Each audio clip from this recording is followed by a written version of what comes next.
This is example 7, triangle chapter, class 9th. It says AB is a line segment.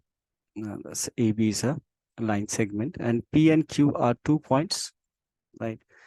And these are opposite sides of AB. As you can see, one is above and the other is below of the side AB. And these points are equidistant. Well, you know, equidistance means they are equal distance, right? That means this length, this AP is equal to BP.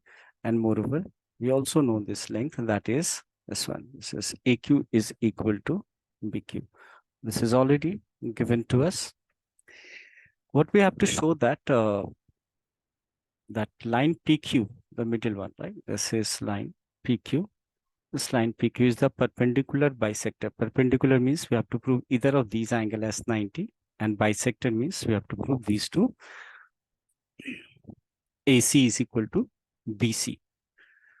So for that, we need to use the concept of congruency, and for that, we will first consider these two triangles, right?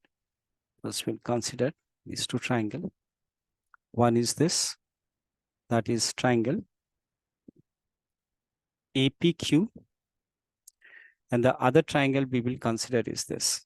This is the other triangle we'll prove congruent. And for congruent, we'll be using SSS. So let me just shade this triangle. We have already shaded this triangle now. So we're going to consider these two triangles. As I said, the triangle we are going to take is triangle APQ and the triangle ABQ. So what do we have? We have AP length is equal to BP, that's given, and so is the AQ is equal to BQ. This is given information. And we have one side, that is PQ, and QP is common. This is a common side. So therefore, we can write the triangles congruent, that is triangle APQ is congruent to triangle A. Thus APQ is congruent to BPQ. That is BPQ. And this is congruent by SSS. Now, you should understand why we have proved these two triangle congruent. As you know that once you prove the triangle congruent from CPCT, you can write their corresponding angles are equal. So we wanted these angles to be equal. And once we these two angles, I'm naming this angle, say this is angle 1 is equal to angle 2. This is angle 1 here is equal to angle 2. So once we prove these two angles equal, now we are going to prove two different triangles as congruent, and these are the two triangles which we are now will be proving congruent so as to prove the final part. So I'm considering the triangle here. Once again, the triangle taken here is triangle ACP, and the other triangle is BCP. ACP and BCP. In these two triangles, we already know that AP is equal to BP. This is given. And angle 1 is equal to angle 2. We can directly write, and we say CPCT, as these are corresponding parts of congruent triangles, right? We have proved the triangle APQ congruent to BPQ. And PC is common, right? PC is equal to CP, that is common.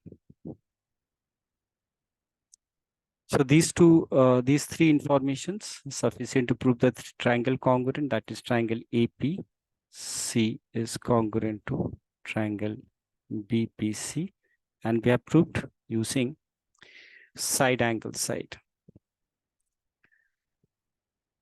So you see, we proved this two triangle also congruent. So once these two triangle become congruent,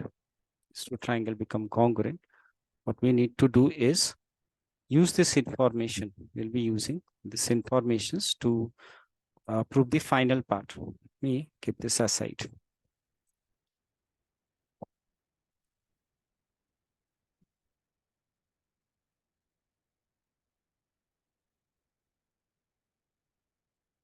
Now, once these two triangles are congruent, can we write AC is equal to BC? That's from CPCT, right?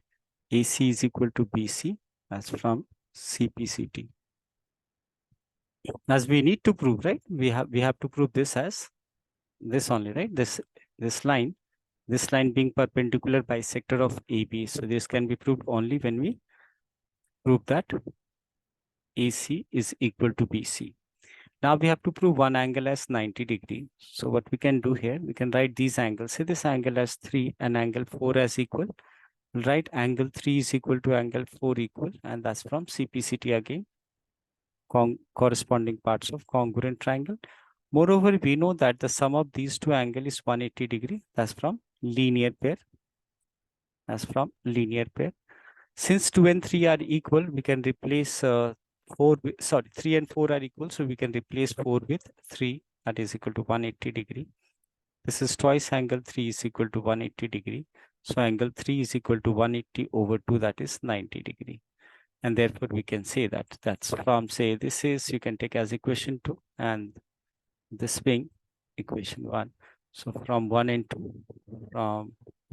and 2, it says PQ is the perpendicular bisector of AB. And that's how it can be solved.